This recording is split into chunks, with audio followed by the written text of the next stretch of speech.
woje ayareshe Nano oyechra democracy hub for ye na ewie ma ebinom kokoda adabrampono achi no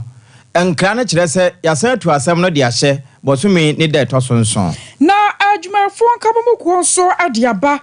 wo mo se aginaye a won mo se ya fa galamse ho sanyame ya adom a October so de etoso du omude omunua nyina egu fom no wo mo da so gina dom gina mampani nkufu abre so kane chief of staff yura mpiani e de atodwa se galamse striker adwumafo so ombeko no e wose ho ne aban etena semom na Attorney General anso National Chief Justice wase won rasa na ne kina ya da jajefo a won mote galamse nsam so no won ba na ho harso amagana yehunu bibi galamse ne de ano aye dino wasa mamfi yese etu akasa ama ba konkura tinanam wonse do so for panyine ben so de ato aban no wanim se wokeka no ho a wanya ne ntam sansa anche yebeto aba ba bi te se onyina no fo firi se wiase ba ya fe na wo manya nkanea na se de wo musi bo MPP abaso no yebekọ akofa aba inflation no na no da sote na September bosum ye atwa mu ya no ya tese ahwiri asa akogina soro bio ene GTP enya ntoma we Iralandia wo de atodwa chese na ni so ade hunu no ebeboa magana atumi asesa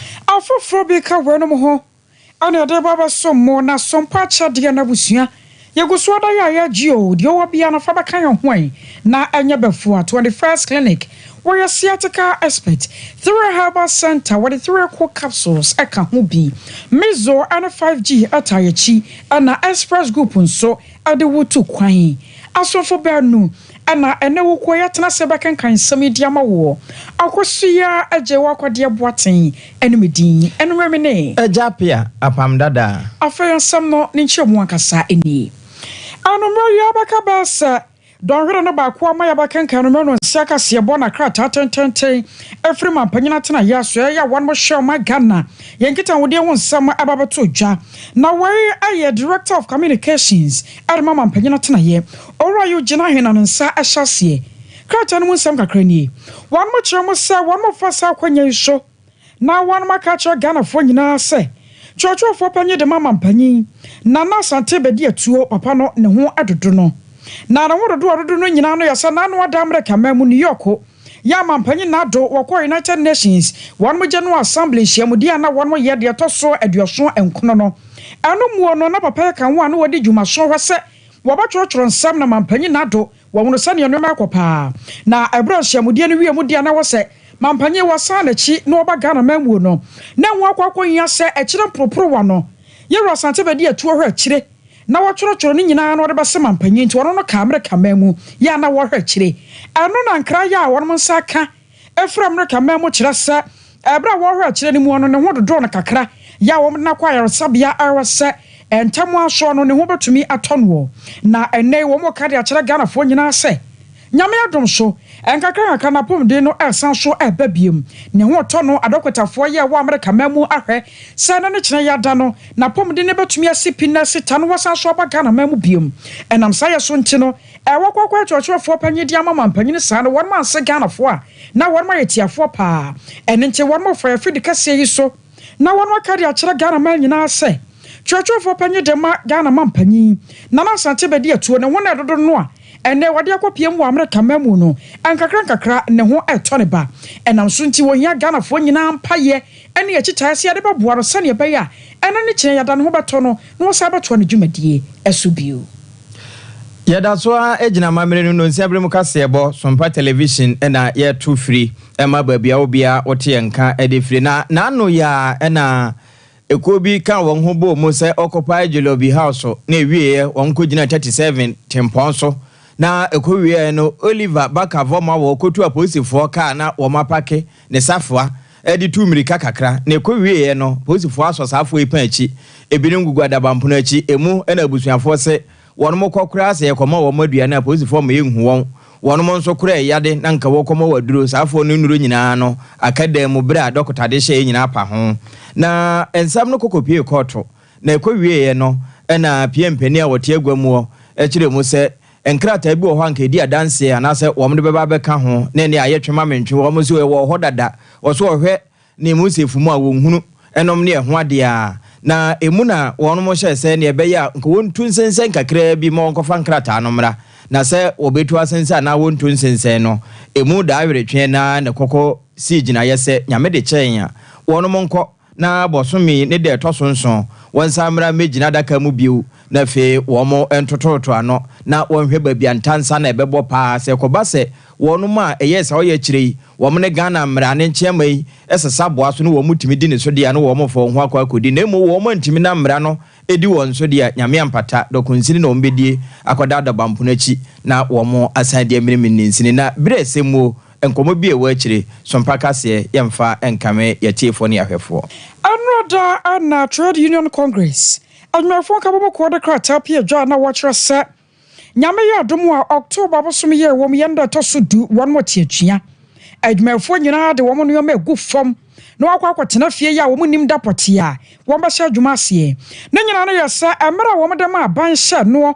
sɛ galamsey wɔn hwɛ no wɔn to aseɛ no ne kyerɛ yɛda ne brɛ no twam asa aban bubu nua gu na sum wɔn nya na adwene kora sɛ wɔn krata no a wɔn ko kɔma no no wɔbɛkenkan na kanfa sɛ emu nsansam wɔtie no wɔyɛ de ama wɔnom ɛnam saa yɛ so nti no adwumafo nka bɔ ko a ɛwɔ ma Ghana mu de tu dwa sɛ wɔn to mu fo de aban ne kan wɔn mate paa ɛnam so nti no wɔn to mu fo sɛ ɛfiri nyame yi adom a October bosom de to so du ade ko adwuma ne bie ne wɔn ma wɔsɔ kɔyɛ adwuma wɔn nyina ntena fie na yɛhwɛ de aban ɛbɛka kɔse sɛ aban bɛse gyina yɛ awɔ galamsey ho no anya de wɔn bɛkɔ adwuma koraa na wɔkɔ akɔyɛ adwuma biem aka wo bi amane wade akyɛ bi adwuma de so no wɔpanye pa yɛ ɔtrɔtrɔ de ma Trade Union Congress ɔrɔ Joshua ansa ane wɔman yɛ ɔdo boakye ɛkasae ɛna wɔkyerɛ sɛ wɔn bi wɔn da so gye wɔn gyina sɛ aban ɛse gyina no asesa na adwene de a wɔn soso ɛbɛkɔ adwuma bio ɛwɔ nea galamsey ɛyɛ ɛwɔ man mu sɛ na yɛn kwa de sɛ mu ya indirectly that you need yɛ ɛnam kwa yɛ ne kwa so a ɛyɛ nsɛm bebree wɔn a wɔn man sɛ na sɛ ɔban ne kwa no kɔwɔ na yɛ bibi a wɔbɔ wɔn apɛla no bi apituma sɛ saa de na sɛ na yɛ nsɔre wɔ ka na yɛ hwɛ na sɛ twa yɛda akye ɛde sɛ mu ɛno ti na organize the behyia a yɛde yɛto aban nim sɛ on 11th of September behyia ne ka kyerɛ aban sɛ ɔntu anamɔ ntɛmpa so no ɔnhwɛ na ɔnsi saa dɛm nyina ano so na yɛ saa yɛ nyina yɛ kwa asɛ kɔda sɛmu ɛno na yɛma aban up to 30th of September nreti ɛwuye sɛ aban yɛ mu bibi a nti 17 so aban to committee ɛna ɔmo ne ɔbɛna no behyia na ɔmo ka sɛ ɛma ɔmo da fɛn ba no ɛne ɔda society a ɔmo nyinaa kasa bɛsa de ho ɛnhyia yɛma kwan ɛma sa de no ɛba so bɛsi ɛnu a na yɛyɛ ebi sɛ mu na yɛnti bibi afiri aban ho nti ɛno ɛkɔhia sɛ yɛaka ɛho na yɛyɛ bibi a ɛm sɛ ɔmo de wɔn ka ɛbɛbi akoro ɛno sɛ ɛnu a ɔbɛna de ba ɔbɛna de ba no yɛ gyinafo wɔn ba mu na informal sector dwom so everybody is part of organizing share ne agye nkɔ bɛnkom sɛ enter 10th of this month let aban yɛ ho bibi a ɛdini biara nso afie na yɛdi kra in the place strike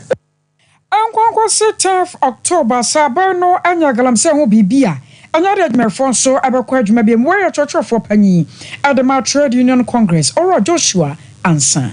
saa na Ghana adwumafo nka bɔ mu ko nso wɔnom aka sɛ saa na ɛbɛkɔ deɛ ne wɔn nso bɛte atua ɛde akyerɛ aban sɛ wɔn ani abere esan sɛ galamsey no ɛnyɛ ɔkorɔko na ka wɔn aka na wɔnom a ɛyɛ sɛ democracy hub koraa wɔn kɔka bi ɛsei yɛakyekye wɔn agu mu no ɛne wɔn nso bɛka wɔn ho paa ama prisa no ɛne bi na wɔnom bɛbiem na emu ɛna yɛwura kwadwo mpiani wɔno ɛna kane mampanin nkofo abrɛ so na wɔyɛ chief of staff panin de atodwo ɛkyɛ sɛ nɔkwasɛm ni wɔnom ɛka bi ɛbam na wɔn timi twerɛ timi kenkan sɛ bi usuro pinedu a okrata nya de edu aban anim na ebehia paa sɛ wɔn ne aban bɛtena aseɛ na wɔbɛkɔ nsusuyi a ɛno ɛtɔ adwene mu na ɛsan bɔ kotodwem na aban atimi atu ho anamɔ sensɛ wɔn de wɔn kukunu wɔn kaka begu wɔ sɛ wɔn nyɛ adwuma bio na wɔka wɔ nyinaa no wɔne Sompa nsɛntwerɛfoɔ ɛne di nkɔmmɔ yi na wɔbiebie mu sɛ kyerɛ no this is a national concern. It's something which affects almost everybody in the country, and therefore both organized labor and government should sit to find out what is the way forward. You see, assuming organized labor go on strike and government does not take any action, what happens at the end? So I think they should go from demand, sit with government and give their proposals to government as the way forward. If government refuses to do anything about them, then if you're telling us that are going to a strike, I may even want to support you, because I put down concrete proposals as the best way to handle the problems facing us, and government is unconcerned about that. At that stage, if you want to go on strike, maybe I will join you to go on strike. And I will plead that this is a very national sort, an essential sort of problem for all of us. So, organized labor, you must be concerned, as everybody is concerned. So, take your proposals to the government. We believe this is the way to go. Yewra kwadwom piani no wose wonu ma kase wo mo betie atue nyina no etime kenkan etime twro enti wo mo ne aban kwatena so wopono kurukuru wa homfatire nsetire ho nkyere de ntia wonu mo ka de wo mo kana se ni nyina kokosi na aban amu a ene nko no akura no betwa ntomasi ne kokko edi akire bi enti saade a sade wo mpese wo mo tie atua no emfamra kwa so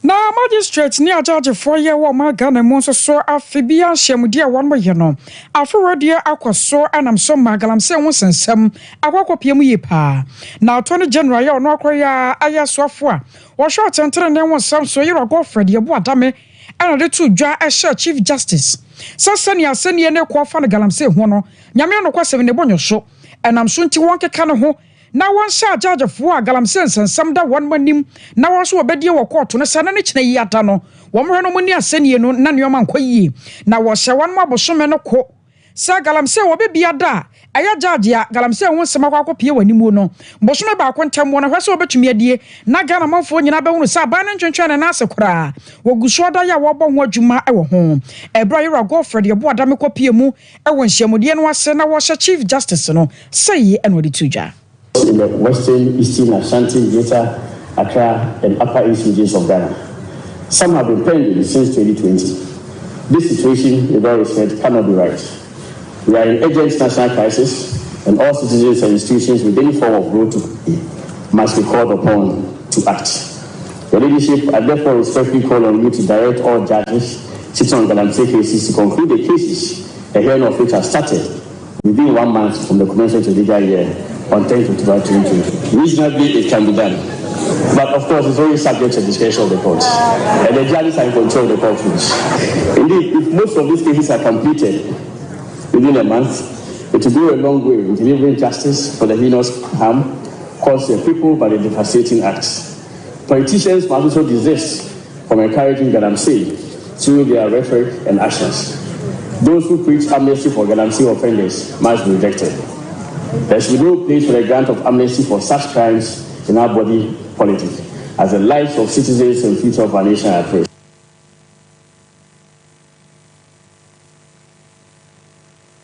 I want some so you're Godfred, ye boadame. Galamsey no ho enkomo ne ho ntokwa ye ni abrese betimi atwa abahwe anu ya na enam saye so ema baabi efra se James Boa eno wasa afa ho wasa Manfi West enkra na kire se srafo a won bokọ se wokọ akoso saa Galamsey ya no atututu nam so ama nipa ba ko tinanam wonse do na se no kure bi wom ana se wo mo kan de ehunehuna Ghana for de ene Michael Hassan ne bi huno Mike majoe mejo so mini abema na dia important na sie fa ho amane boy mini abema me da si ye na ye nim dia ekoso o man Ghana mu eye esu a Galamsey fu ana eye illegal mining won mu SN eno nam so ma oba wata Manfi West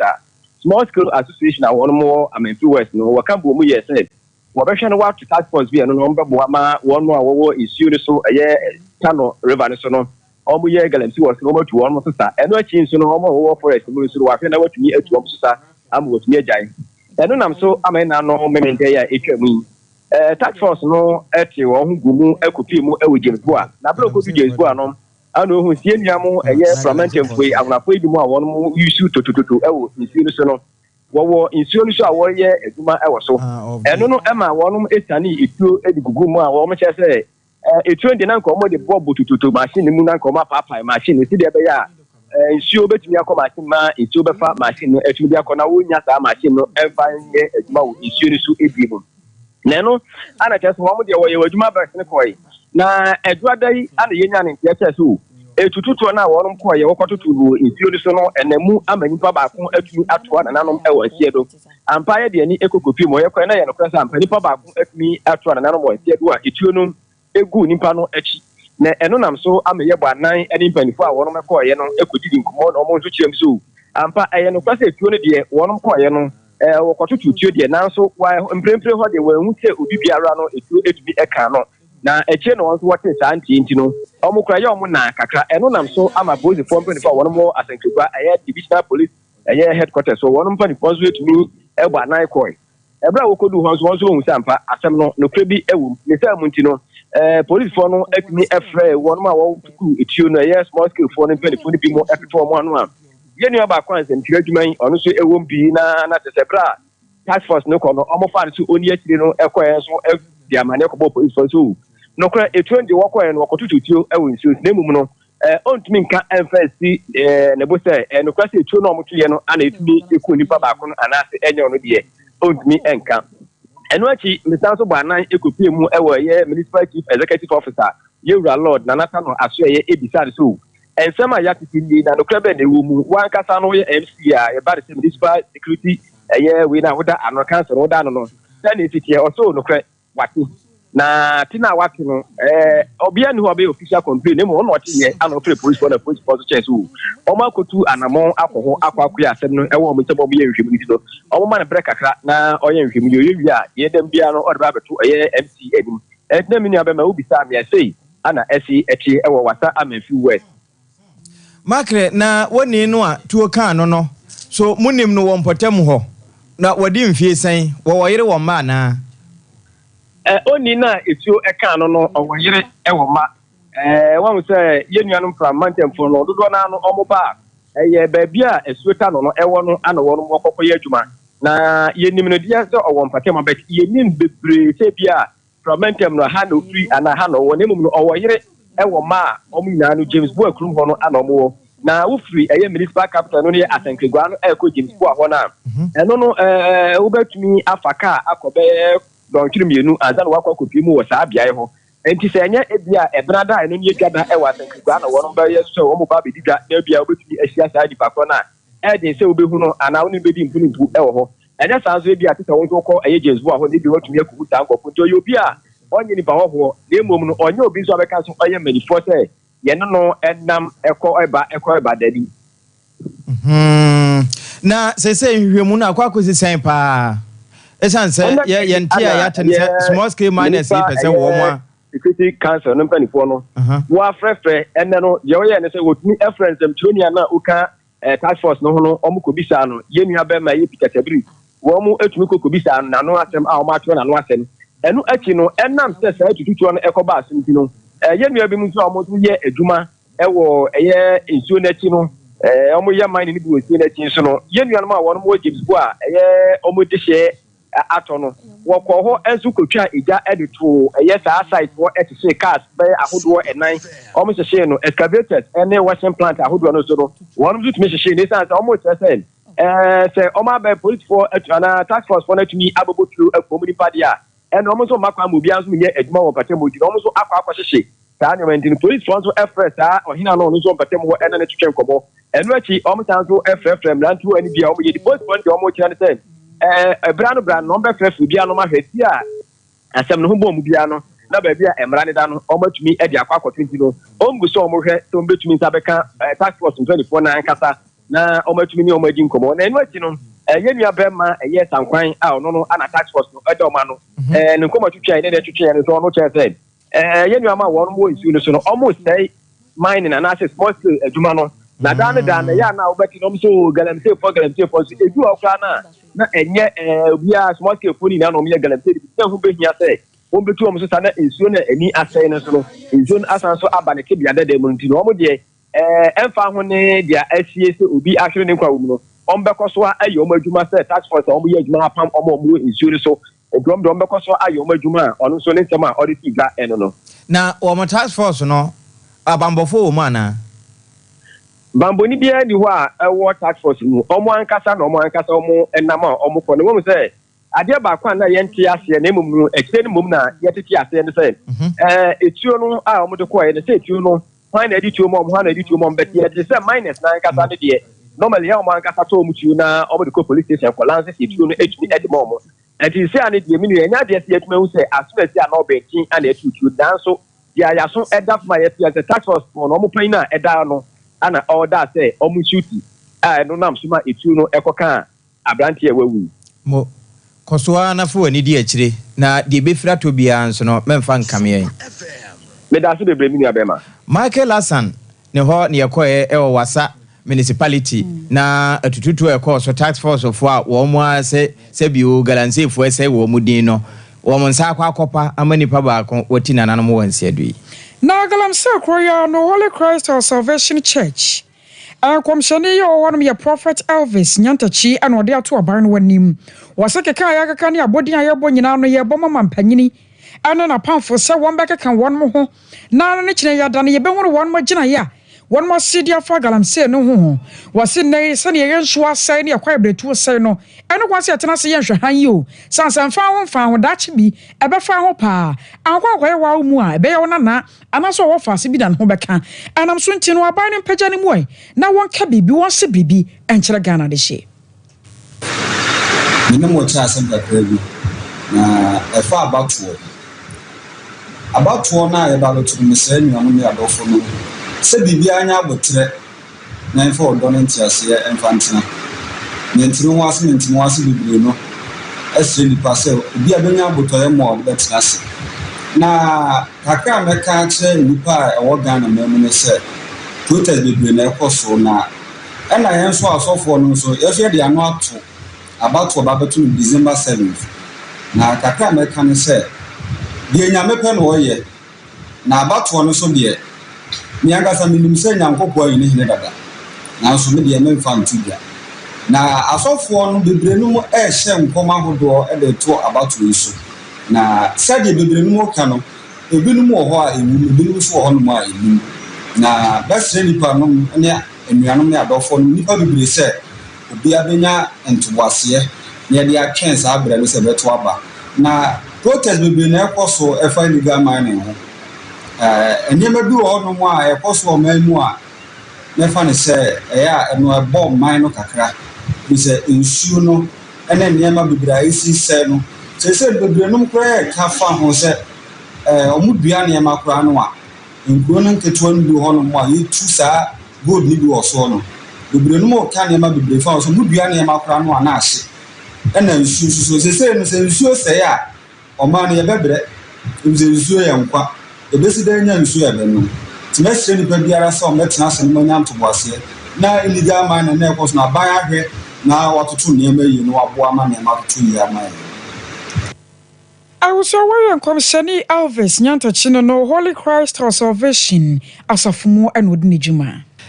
je say de firi ne ya nkosi se December boso me ne de tosonson enuru no ene obeten sempa e wo wasom na yewura Alan Kojo Chiremanten afafanto wura Alliance for Change wako penso ho otumfo se tu Ken Solomon ye otoso mienu asanteman wura ekokosra no na eho na wode nsemi betudwa chese wokura GTP na ebusa ne se ntoma ne bia na wo se da bi we na nisuade hunu ne botae a wode ba be hini wo man efiri ye hawmo ama yesi yede kwan so na ne hwehwemu a waye ne se wofa nipa du ye Ghanafo e de gina ho emu nson de wo mo ayire wo mo adwene kete se aba no kra wo nnento ne nyina ye de wo mo di kan toto ne nso wo mo nyan hunu nkunim de bia na on de ka se ne botae na nisuade hunu a esi na nisuo no e ba bebiebie nyuma eno achi wo man yesika sem a ato ape e mana ba be gina yie na gina yie nso atimamufo nyina nso e ho ato won sei no ka no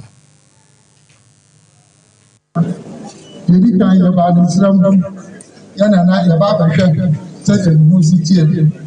ebenya ya de bi anaka ya sum na so aja usuma ese ko ya do on kan ti ya tabi anye tibe enya pa pa na ese baba ya o se bi se bi na o musiki ya to so bi mususo do what ya me ba ta o tu force se ya sira pa isi ya pese ibe mu no no wa ti ya pepe so se woni ni pa ko na isi aba aji awa awa tu ne ba so nya me pa na ba nya me pa ko bi ya pa na o tu force ya me se pa da wa me yo ma chi na mo isa Ghana ko ne me se mo tu ne mo nya sa be kasa ni sa be kasa me tu But maybe in some 319 more problem. See, I'm not sure my baby. Yeah, really mean yeah. Plan the idea tomorrow. And then we see what classic. Never plan a moment, never have a moment. Great transformational plan. I just said, it's a some form about young type processing and that. And now maybe a team, a crack also. A player you see here, a pay 8 million, a church room. A player, a password, a year. Ya purpose yama amni yenu ya ma church mu ma church ma kwanya e be paso a revenue e be doso e pe e be paso a na mi abodi odi ama yen let no as a president nko a ene work mi wo so na sabio na no insasi wo so ma na no ai na obi minerals commission edimi mo obi grant say asase na wo wasi uda wo so no Yewra Alan Kojochiremante Movement for Change afafanto Yellow Mine and ate se wako nso fie na wode nsemi kokotu dwo eche se de oman ye safa ho abo no ne safe ne nsem ene wo betime amaya koyediem Afeye konsem foforo mu na abanko ntabofo abo akonta de aba atrese September so ye atwamu ya awa fimu no inflation na asakosoro bimpa na anka no na wo ahamunchemu aduonu achiripo no nan aya August so adekro no na yese September mu no na ahuri ababejira ahamunchemu aduonu baako achiripo enum 21.5% akan bia mananiom abo no ese ba bepeja ye ahomechesem na won mo kyeremu a na sasa inflation di ama achimi apeja kwa gina bia ye gina no eye nioma bo kwa ekosoro no eno na kan wo bia titiro ni nuane a yetoto na redie ewo monten so na abanko ntaboni ro sam wokob na anim abano no nsamtrofo ekasa won kramantamu na wo kyerkyemu sane inflation akogina soro na nioma bo eba bekosoro no sey eno chichi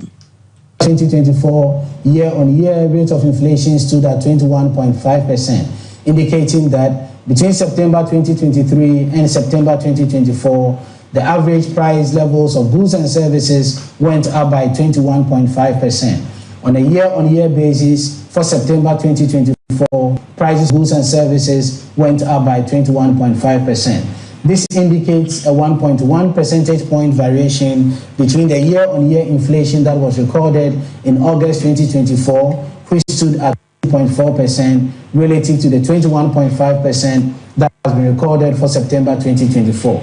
Disaggregating this from a food and non-food perspective, food inflation recorded a higher rate of 22.1%, while I was your way I banko ntaboni oro Samuel Kwabna anim.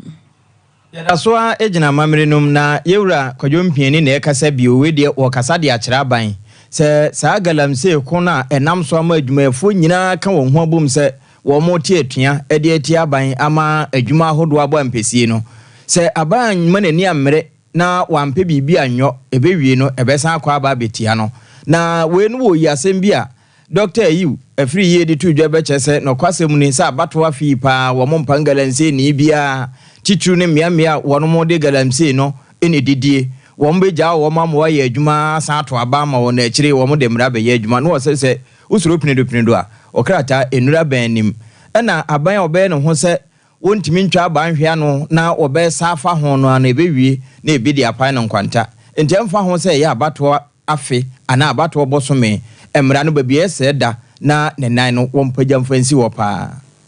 You see, governments will always lose seats. I've been in politics, and if you want to prove to me that you lost seats because of that,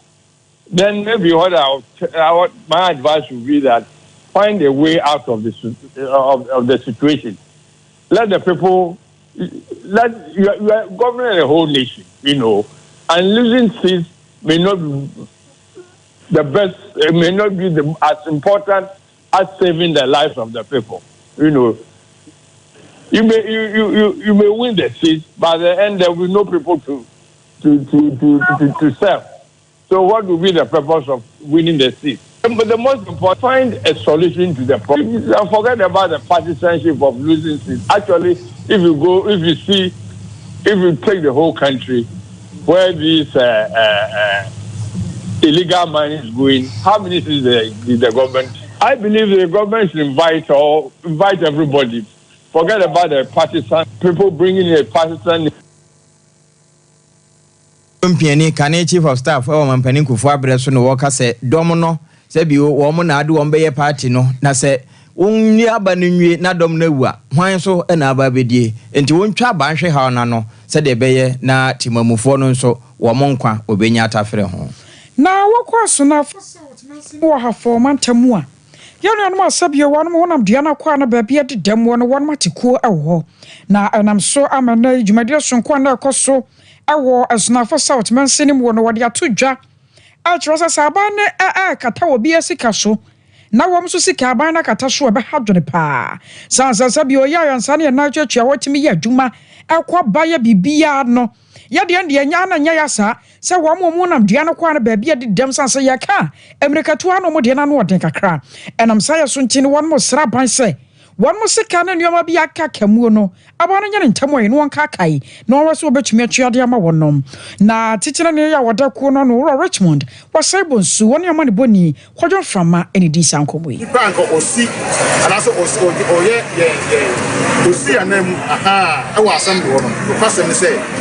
nyama ne ohawa ye fomu nyina ye hawo ekonomi ma on tinanimu ma ye onsum na ebimpo no ayakayaka dia ode ye manfo no bi famu no enya agro wo hono ma okwa onya kasada nkyerɛw obeka asema sabi ya e dia kyerɛw wo kokra na enka wo sɛ sambra sambi wo ne fa wo ha wo ebra ho ni enam sa ye ntino ama ye manfo no bi abamu sambi ho no kwa no monko na ho nso na esika ba ebesie wo sɛ ye ko ni etimi nya bi na etimi de kosu ye bibi na etimi de ye adwuma ye bibi na sɛ ye ho fa ya etimi de akwaya nsa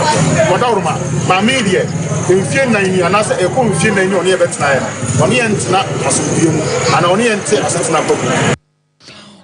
Richmond or Sabon soon no where titina ne de my union one more did them I was soon for south and then what you know Chidom hena yo wokukom traditional area na free year Japan ya watosum you know one no ana je union mu ikrata yi na wogina o ma hena nim akasa ye wono so ne nsem ode tu dwa no ebini asan ko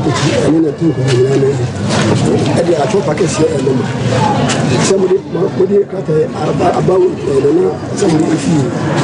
what say na say so as party na dia what say e bia so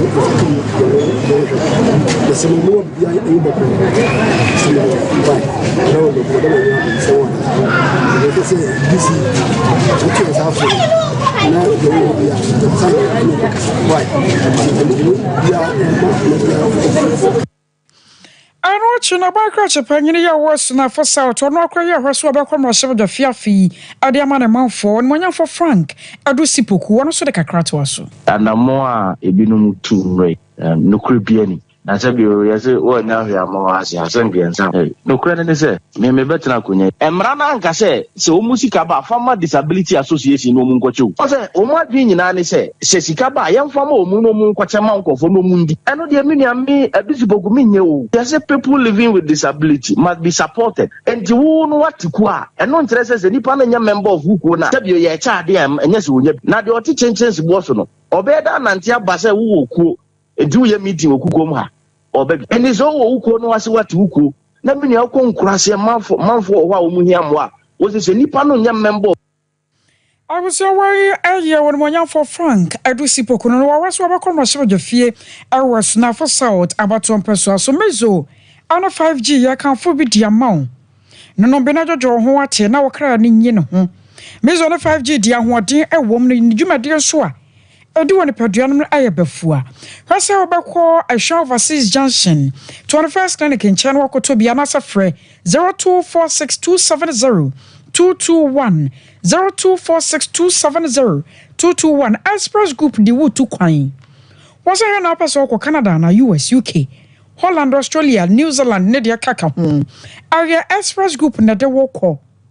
okọ akosua de okọ ye adwuma scholarship bia Rasa kuma so bakwa sa labor runabout. across your Kanashi First Light. Bibiana Freya Home 0249 00 04 48 0249 00 04 48 through about center near.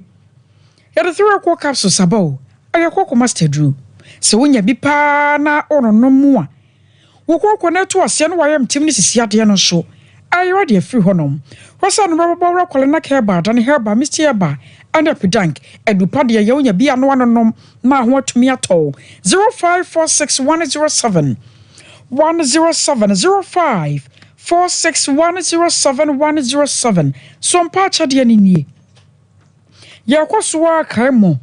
Yasadia will be no. I was your father say more and tade and 1 million. Sudden dear Kaka will be no. Ye dear ye say ye free ye no. Fabra wate na a few December bosomen so. Nyanka Risiania kuna for munity now home to me to one. I will some pancranza.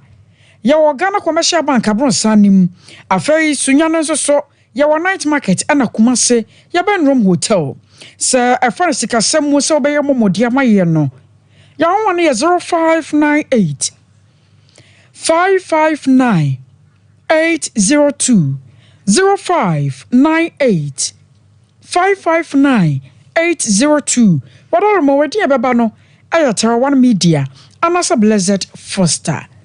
21st Clinic. Where sciatica expert. We sciatica yadianua action wa free to us. Entinina someone abape monamuro mono. Sciatica yadian a bone kaye. Antinata se mananya kasia san what to one more. And then was a sia air pompon so bano. Now I quantum na rokota for show. Was a kumaso washow versus junction of Boise. Cancel quarters and crowd market to Sunyan and Kranza and at a chiman. 0540 311 05 40311 311. I was sorry, I died 1 year no shoe. Your body, I catch you know. You're about to us. 21st Clinic yes sciatica expert sciatica no o nerves na wo to ase na fa wo siremu na fa wo nansia besi ase ho no se ho techema eno ene fa ne sciatica na etimi bubu o to ase ka wo se dwe wo sirem wo je ho ba bia enye na eno na 21st Clinic ba ye adwuma pa wo mu ye ntia baso bo ma gye no Ghana ha ene amono ne enya asem ketewa Womuji international awards ahodo womuji local awards ahodo na anu nso na womu be the only sciatica research and treatment center in Africa bibrim ha no ebi ni baabi a gise 21st Clinic nkoa womu de bibiduro ene besa oyare no masa de machine aka ho eyayare sabia yare bia wutimi de ko ne mama ade ba ko a wo magidi womu pa no sciatica ena stroke nso de kwa diabetes ne hypertension ni ade Ghana ha ba bia wo mo ho 0540 311 311 0540 311 311 na 21st Clinic wo mo sciatica expert.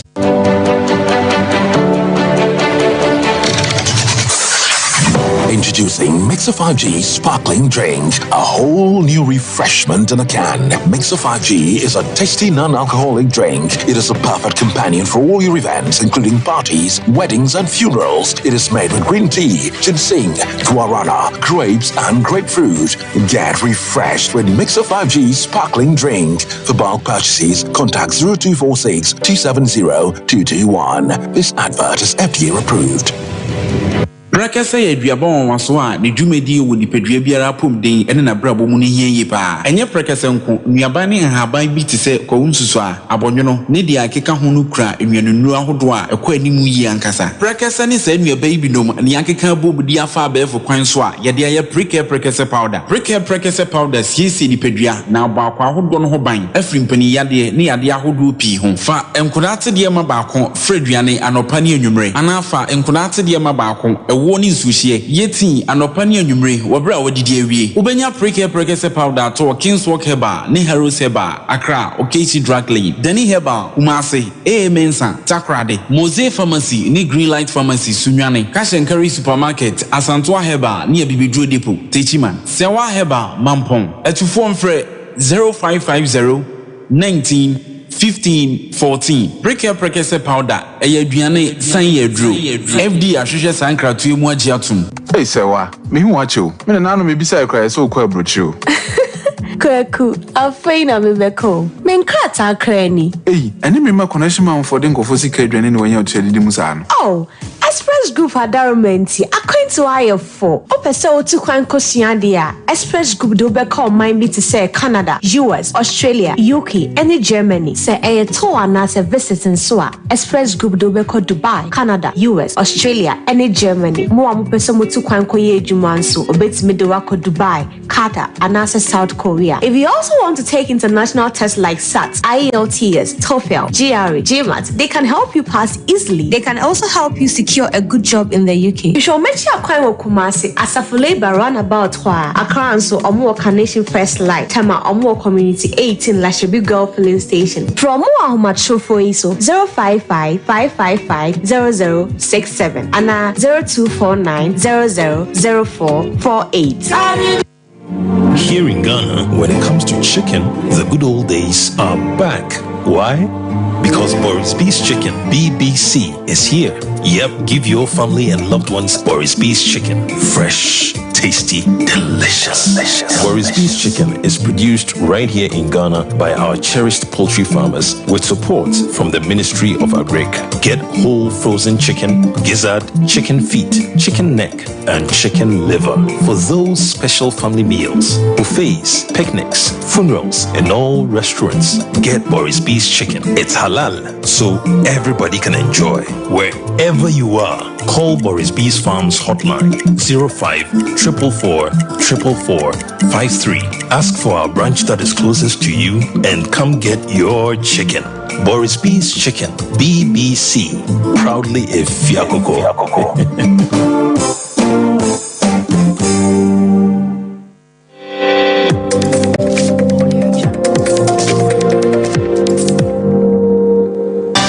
TV Emma Akituapa.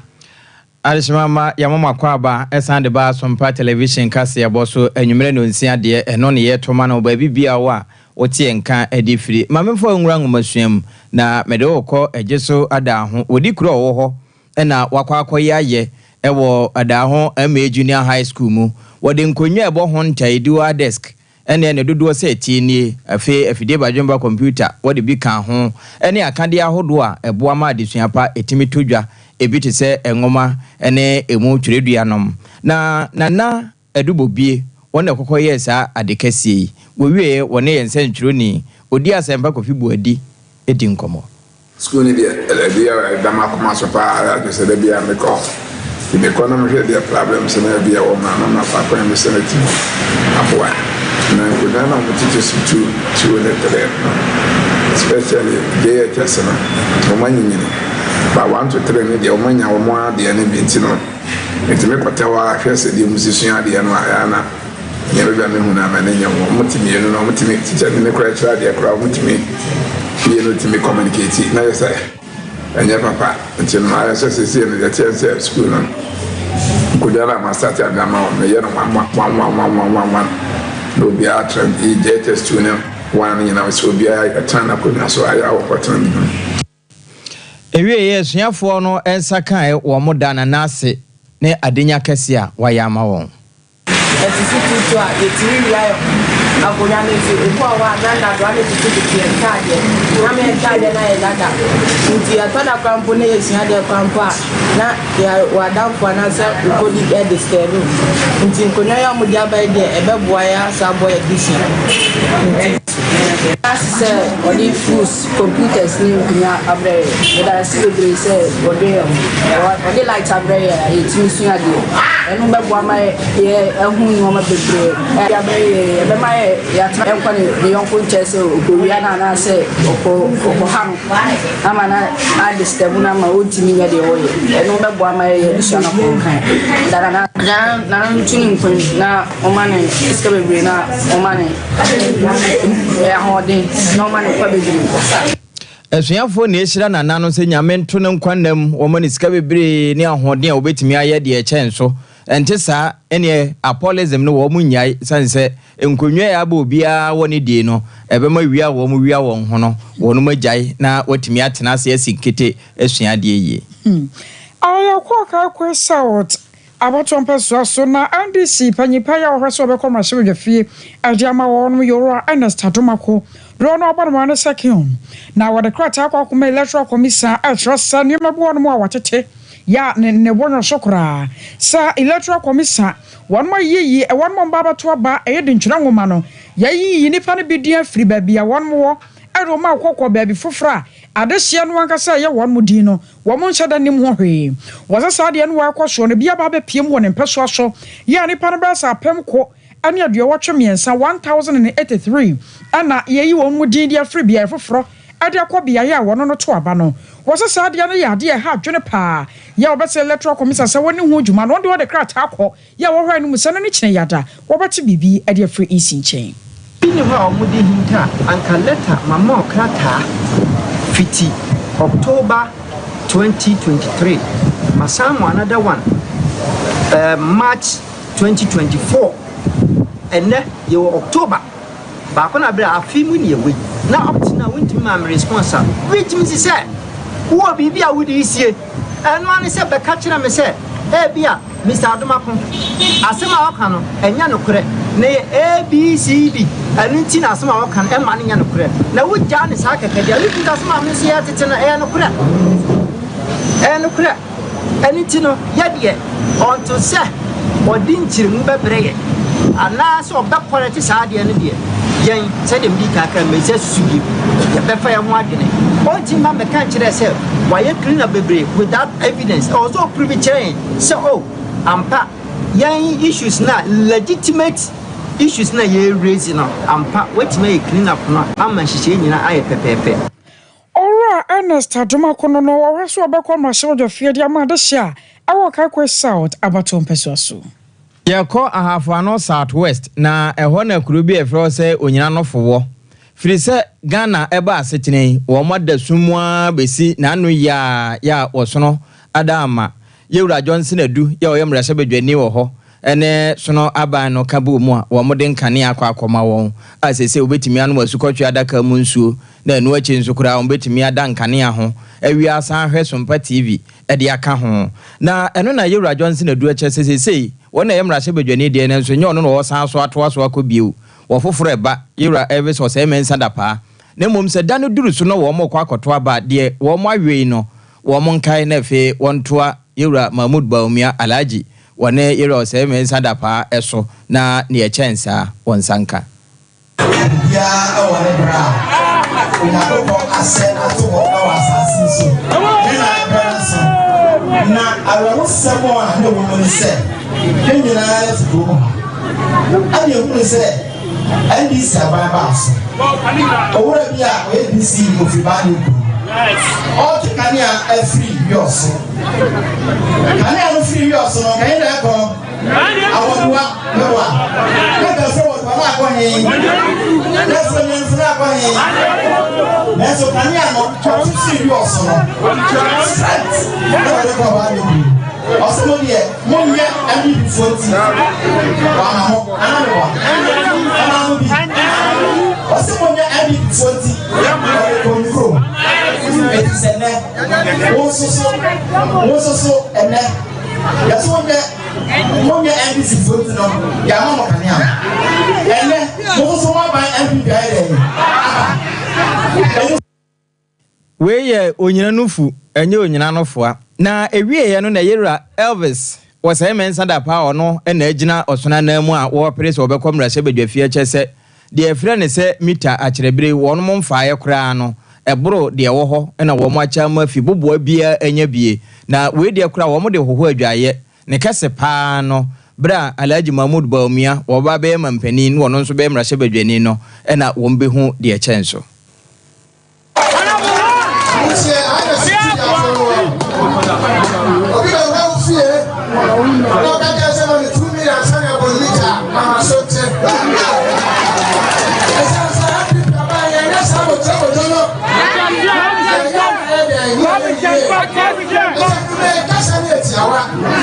Yes, my never who can hear.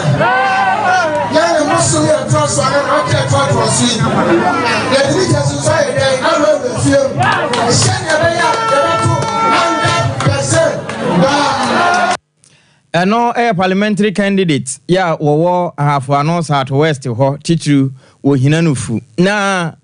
ɛhɔ no hyɛ asantema ntamase ɛwɔ sono din mu ɛne nti kyɛma ntwibo osia ko kyɛma wontumi ɛkɔ bi ɛna wɔkyɛ sɛ yɛ na kane anaba bɛsene twam vote for me de wɔ mu huna ne nhoma no na sɛ wɔ mu nsa ka bie ne kyɛ sɛ wɔsono ban yɛ krado sɛ wɔde mpuntuo ɛbɛwura obiara fie Fumano, the other teams, I'm a Nayano, light, a back proimo, I'm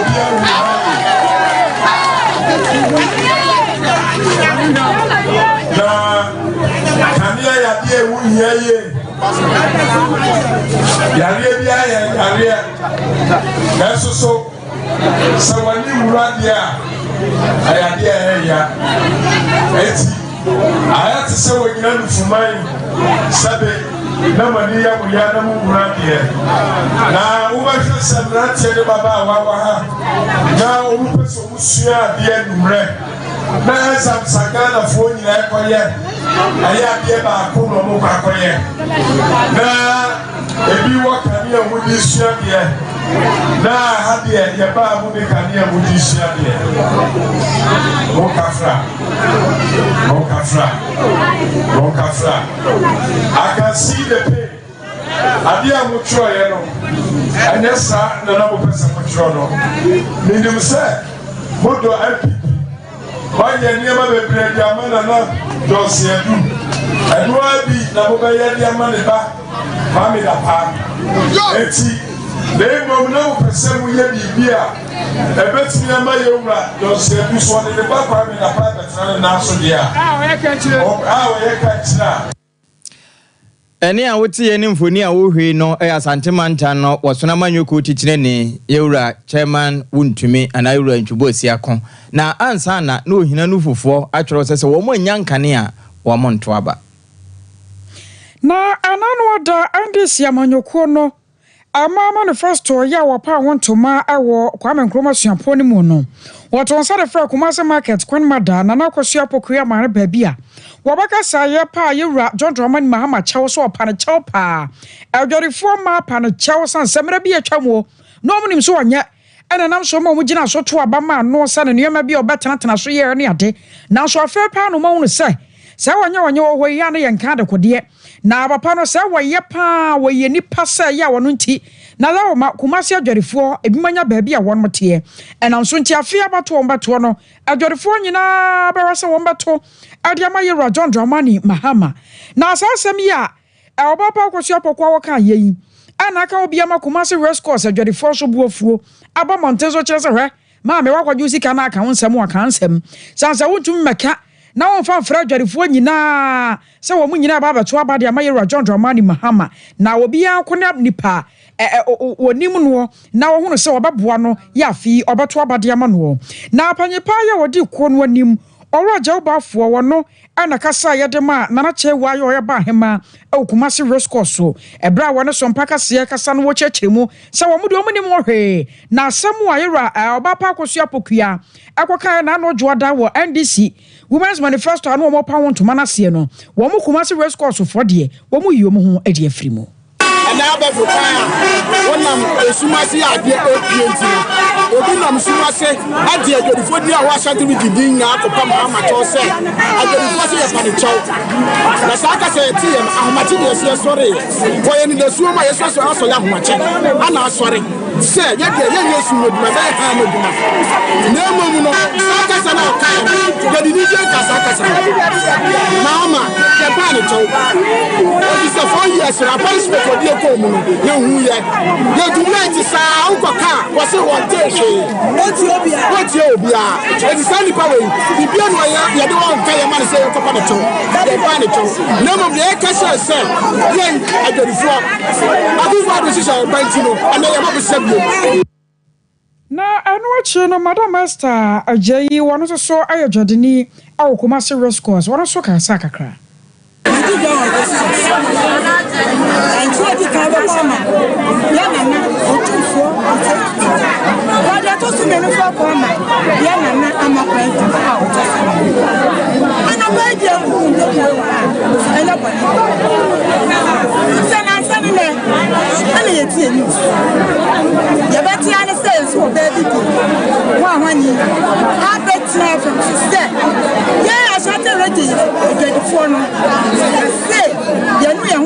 to Abama, Yura, Kufuado. And you would be a day. As I said, yeah, my sorry, no, me. Kufuado, other woman. And one man, when you wait, I'm here to have a teacher. Yeah, now I had a check. You want to see another benefit. By I was your Madam Esther General and your tenant castle watching was someone and I was Sia Pokiako Kaya. I wore Yera John Germany Mahama Women's Manifesto. Now upon to man no Juadano. One more Kumasura Scosudi, Ominim Hoshi. Any women manifesto no, a man on so the Nampa, ya Womobon Deuru, editor and Maaka. Now, watch us here if you didn't get to a mud because ya can see him, make us a grassroots for no. Ena emado mpiafo abedi echire edimachini yamanyoku no owura yire ebige elom akwamba mensa wakwakopi wa hafumante mu ne ho na ode kwakotodwa chese no kwasemu ni se ye kampa dia abanya wo wani so ade hunu ne botaye papa no wodwene temamufo ho no echini ye de na awie bu nso to ono ana betimi ne nanante na sansemi dade so aba no koka no da aba ena wo chese se December bosome da no duru so a womo hwe ba bia o 8 no a so no se wo mbebreki no Yura Muhammad ka fadada e de ahye ne botom ti wo montoma no wo hwe ba bia chiniye no wo na emwa ema empuntu a wo mo hwe no won sentimenka emi se emma ewo ahafo region and specifically a Sutifi South constituency. Your message I dey abroma ensempa aye Papa John Dramani Mahama ahyehyɛ ato ho amagana mba nyina se omoka oman Ghana ho de enhyehyɛ aye Papa John Mahama ahyehyɛ bia na kyerɛ sɛ omo nso no omo kyefa ewo mu bi enti ye Papa John Mahama se nyame ye na adom na oba bedi president a ode de ye friend Women's Development Bank eba a eye emma sikakra bia ebehwɛ emma empuntuo eso enti eye sikakra bia eba se ne ebe ya emma omudi dwa emma omo pese omo hye adwuma ase emma omo ni bi kra mpo no esan se bank na sign wo omo a omo betu obobama efutuo efa adwuma sem ho nti no eye ade a oba bia opese oye adwuma Owura yire ebige elom no na wose Yura Mahama ba se tie bia WDB ebeba Women Development Bank ewie no wosan de aba be pie so se wosono aban a na danko akufo adote so na Yura Mahmud Baumia en na bedi akire no eba pro ne keta asehya wo mo de adware wo mpa na we a wakwa ahafo ho dade so aba afa ho akwa se enche no wo mo na makire wo mo ba be che agrochemicals fertilizer nom ne e kan ho asika ene se kan nom ka ho wo se e basa mamompo monye nesan se ye moto a motua na bi na wo mo san de abremo na mogi wi a me enhye odin na montuntia wo abatoa no akopone sa sika no kakra bi no de akoto wo fadampem no de akoto magi onga no de akoto emu no akoto condemn no akoto elisikan no the 20 Ghana a share matches box no the abrel or say to abama me now share ukochina ho o sha alaji collins down there ni san o say alaji ukura we di ache nti enye mamento ma we baako because of condemn any 20 Ghana eno emma no boaboafo abedi akire wobapa elom ebigere chiniye manyokuo mu eno ne nto ba wode kofa ahafo na okopi wa Sutifi afa ho a wokọ dade so aba ensem a wode to wo manim no ayonyana weso na yemfa nsem no ensi aseda akode ma okosi asomwa ya Grace Buzi kuku Veronica Jando afei ora Santia Boa Benedict Reverend Michael and Happy adamu nyina mo ase akosia eje wakode boaten midi mene eja apia apam dada ora Santia Boa Benedict won ne ensomfo panyi abusuade